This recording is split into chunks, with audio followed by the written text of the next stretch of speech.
Humihina po ang bentahan ng mga negosyo po sa retail sa gitna pa rin po ng krisis sa gitnang silangan. Ayon po sa Philippine Retailers Association, mas kakaunti ang mamimili ngayon sa unang bahagi po ng Abril. Naghihigpit daw po ng budget ang mga consumers dahil nga sa mataas na presyo po ng langis. Mas pinipili ng mga tao na magtipid at ipagpaliban ang paggastos dahil nga po sa kawalan ng katiyakan. Dahil dyan, nagbabawas din po ng inventaryo at gastusin ang mga negosyo. Inaasahan po na babawasan din ng mga kumpanya ang pagbubukas po ng mga bagong tindahan. Ayon sa mga negosyante, nakakaapekto po ang takot at mababang consumer confidence sa paglago ng ekonomiya ng negosyo. Dagdag pa ang mataas na gastusin sa operasyon dahil nga sa pagtaas ng presyo ng langis. At bilang hakbang daw po ay nagbabawas na rin po ng oras ng operasyon ang ilang mga negosyo para nga makatipid. Nakabili raw ang Department of Energy at Philippine National Oil Company o PNOC ng 21,000 metriko tonelada ng LPG mula sa Amerika. Ayon po sa DOE, inaasahang papasok ang supply na yan sa Batangas mula po May 20 hanggang 31. Pandagdag daw ito sa inventaryo ng Pilipinas para matiyak na may sapat na supply sa gitna ng krisis sa Middle East. Yan ay lalo't maraming Pilipino ang umaasa sa LPG araw-araw.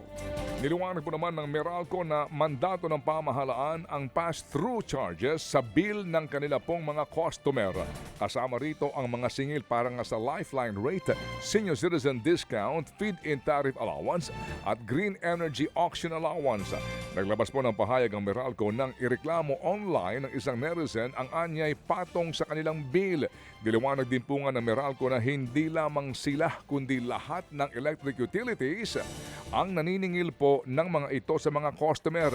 Ipiniliwanag din po naman ng Energy Regulatory Commission sa programang ito na nakabase rin sa mga ipinasang batas ng Kongreso ang mga sinisigil na yan sa mga consumers. Yun pong mga charges na yun, meron pong basehan po sa batas yan. At saka yung pong iba, no, matagal na pong sinisingil yan, so hindi na po bago ito. Yun pong lifeline subsidy, matagal na po yan. Nung pong nagkaroon po ng EPIRA, nagsasubsidize na po tayo sa mga kababayan po natin. At yun nga po ang tinig ni Attorney Maria Corazon Hines ng Energy Regulatory Commission. Tinataya naman ng isang grupo ng magsasaka na tataas pa ang volume ng inaangkat na bigas ng bansa ngayong taon. Sa programang ito, ipinaliwanag ni Federation of Free Farmers National Manager Raul Montemayor na matagal nang kapos ang inaaning bigas ng mga magsasaka. Pero posibleng lumala pa nga ito. Lalo't malaking hamon ngayon sa mga farmer ang mataas na presyo ng petrolyo at fertilizer. Hindi rin daw nakatulong sa sektor na sumadsad ang farm gate price noong nakaraang taon kaya't marami na rin ang nawalan ng ganang magtanim. Bagamat aminado si Montemayor na kailangan talagang mag-angkat ng Pilipinas, sana raw ay palakasin din ang lokal na produksyon. Sana matuto na tayo sa leksyon natin sa mga nakarang taon, no? Nung nag-import tayo na walang humpay, palaki yung deficit natin. Nawawalan ng gana yung mga magsasaka magtanim. And then dumating tayo sa crisis ngayon, sino ang haharapin nating magsasaka? No? Sino mainggan yung magsasaka na ilang taon na silang nalulugi dahil sa over-importation? No?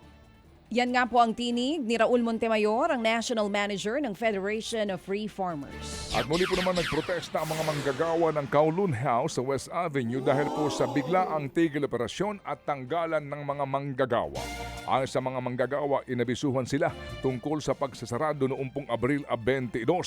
Yan nga po'y matapos na pumayag ng pamunuan na ibigay ang mga hinihinging aumento sa sweldo ng mga manggagawa noong Abril 20. Ang dahilan daw ng pamunuan sa pagsasarado ang lumalalang kalusugan ng may-ari. Pero giit ng mga manggagawa, bigo ang pamunuan na sumunod sa proseso ng pagsasarado at due process requirements. Hinihinala ring merong paglabag sa kasunduan kung saan ipinagbabawal po ang retaliatory actions o pagganti kasunod nga po ng welga ng mga manggagawa. Mga kapatid, para sa iba pang mga balita at impormasyon, sundan niyo po kami sa X, Instagram, Facebook at syempre sa TikTok, True Network PH. Mag-subscribe din po kayo sa aming YouTube channel, True Network. May website din po tayo, truenetwork.ph. At pwede nyo rin po kaming mapanood sa Channel 19 ng aming True FM TV. Lagi pa rin makinig sa radyo dito po sa 105.9 True FM dahil dito, laging true sa'yo, kapatid. Dito tayo sa